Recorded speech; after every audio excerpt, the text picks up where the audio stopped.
In this video, we're going to look at a couple of applications regarding special right triangles. This is the first problem here. As always, you can pause the video and take a crack at this.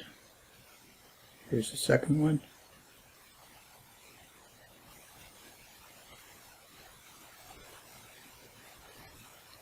And there's a diagram for it here.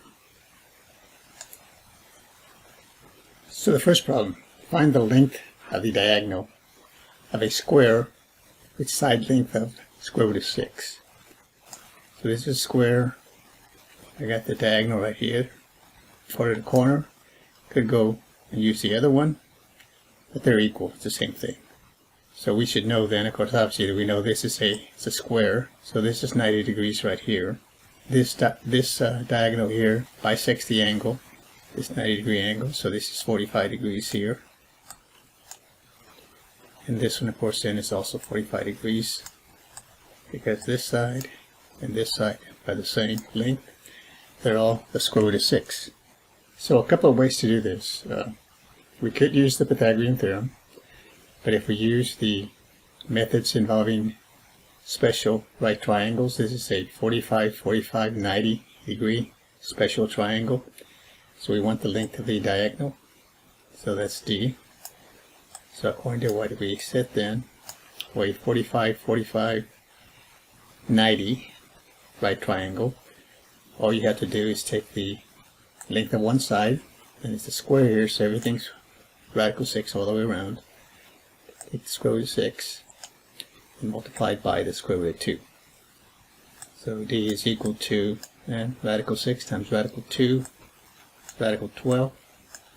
While we simplify, this is equal to 12 is 4 times 3. We can break this up into the square root of 4 and the square root of 3. The square root of 4 will be 2, and the square root of 3 will stay square root of 3. So we can give the exact answer. So the length of the diagonal is 2 times the square root of 3. Now if they ask you for an approximation, you can go ahead and use your calculator, take the square root of 3, multiply it by 2, and then the two places, this will give you, say, 3.46.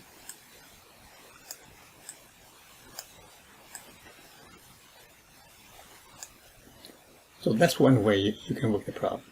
I mentioned in the other two videos I did on this topic, in some cases, depending on what you're given, you can use the Pythagorean theorem. So I have this triangle here. I could have used the triangle here on top, same lengths and so forth. So here, if I use the Pythagorean theorem, the hypotenuse of this right triangle here is D, so that side square should equal to the sum of the squares of the other two sides. So in this case, it's D is equal to the sum of the squares of the other two sides. So the sides here are all radical 6. And it's the square of each of these, sum of the squares. So you square this, and this gives me 6. Radical 6 squared is 6. This one's the same thing, so this will be 6. This is equal to 12. So D squared equals to 12. Solving for D. Take the square root of both sides. Positive square root only because we're dealing with length. This gives me D is equal to the square root of 12. And of course, now you proceed as usual over here, what we did over here. You still get the same answer. I'll clear this here. Let's look at this one. A wire is anchored to the ground 50 feet from the base of a building. If the wire with length of 57.74, and these are going to be in feet, extends to the top of the building and makes an angle of with the ground of 30 degrees. How tall is the building? So here's what we have.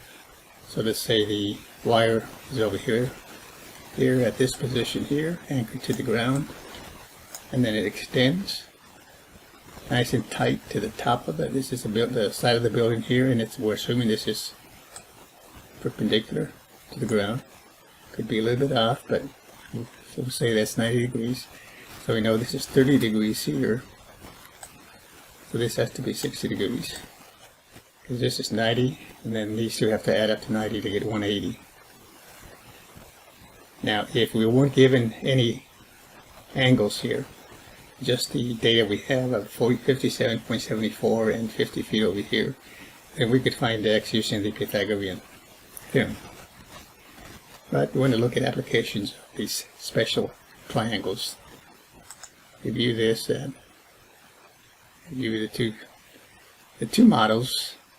So here's the one we went over in one video. We did this one, the second one in another video. Anytime you have a 45, 45, 90 degree triangle, it has to be isosceles, so the legs of the triangle are going to be the same. So if this is x, this is x.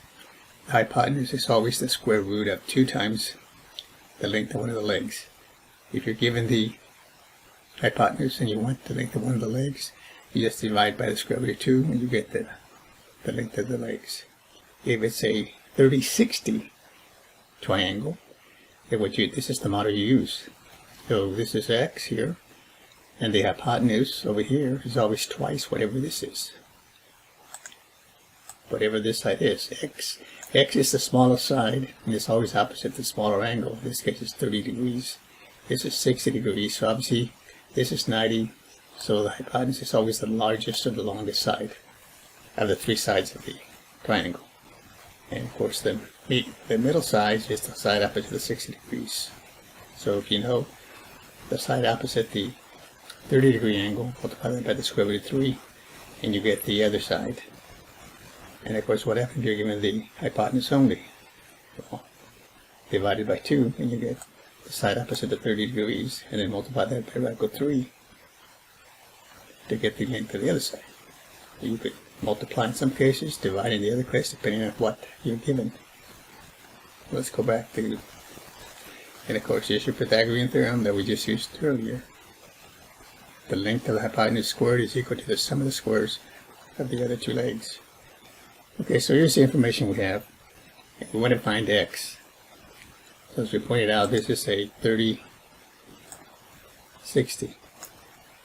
I could use the Pythagorean theorem. I would say x squared plus 50 squared is equal to 57.74 squared, and then solve that for x. But if I use the ideas from special triangles involving 30-60, I know that the hypotenuse, which is 57.74, will always equal twice the length opposite the 30 degree angle. This would be 2x. So we want to find x. You just divide by 2. X will equal to 57.74 divided by 2 is 28.87. That's sweet. And there you have it. Now the other option you have, like I said, in this particular case, you can also use the Pythagorean theorem, so you could say 57.74 squared should equal the sum of the squares of the other sides. So this would be x squared plus 50 squared. So then you would just use your calculator and take 57.74 square root, subtract, bring this over to this side, subtract 50 squared from that, and then we had x squared then would equal to that. Let me write it over here.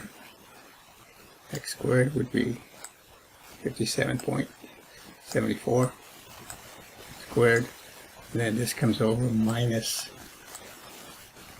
50 squared. Use your calculator, and then whatever you get, take the square root of that. That should give you 28.87.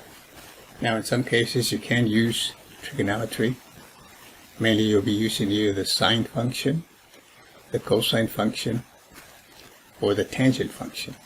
If you have any right triangle, it doesn't have to be a 30-60 or a 45-45 right triangle. As long as you're given at least 2 things, an angle and at least one side of the triangle, you can find one of the other sides for whatever they ask you for. So again, when you work with 45, 45, 90-degree triangles, or 30, 60, 90-degree triangles. There are some shortcuts you can take to find the length of a side and so forth. In some cases you can use the Pythagorean theorem, and in some cases you can use trig. Thanks for watching. We'll see you next time.